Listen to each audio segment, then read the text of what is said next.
blog, you have a very heavily libertarian and civil libertarian audience.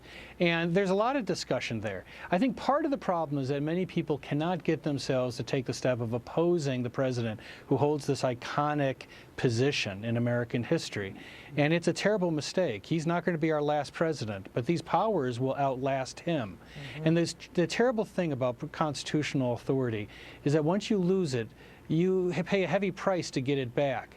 And I think people will loathe the day that they were silent in the face of this type of concentration of power. Wow. And if you want to check out Professor Turley's blog, I recommend it. It's jonathanturley.org. Excellent reading. Gentlemen, thank you both so much. It's not going to kick in for you. The requirement that you get health insurance for your employees is not going to kick in now until 2016. In that executive order, he then said, oh, and by the way, if you want to reduce your workforce below, these levels, you're going to have to certify to the IRS that you're not doing it to avoid Obamacare. You basically have to pay homage to Obamacare. And if we think you're lying, you're going to be in serious trouble because you have to certify this under penalties of perjury. Now, I mean, we had some lawyers on our show this week who were losing their minds over this, saying that this is crazy. He doesn't have the power to create new crimes from the White House. What can you in Congress do about that? Well, what we can do, now we can do investigations, as you know. We can expose. But what we really need are the American people to be outraged by what's going on. The real answer to all of this is an outcry from the public. Now, this, and again, the division of powers by the founders was very clear. We don't need a tyrant. We don't need a king. Now, do we agree with them on policy? No, but that's where the heavy discussion takes place. The heavy debate takes place in the Congress. How could he woo you? More outreach? I mean, was it supposed to be like having cocktail parties with you guys on Capitol Hill? Listen, I don't need to be charmed.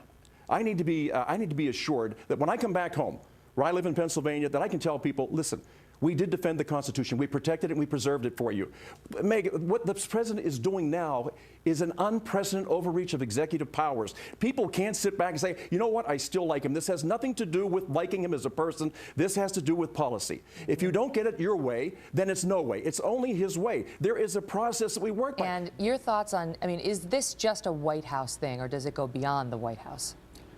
Oh, it's principally a White House thing, but it goes beyond the White House in the sense that, for example, in the executive agencies, the Environmental Protection Administration is implementing regulations that any new coal-fired plant has to have a scrubber that even the one plant that's got it, the person who runs that one plant says is economically unfeasible, doesn't work, and it can't be installed. So that hobbles them.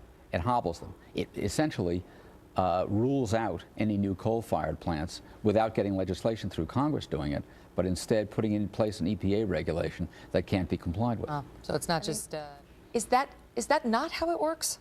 Yes, that's not how it works. That's not the way it's supposed to work, and that's not how it works when somebody takes the oath that he took seriously.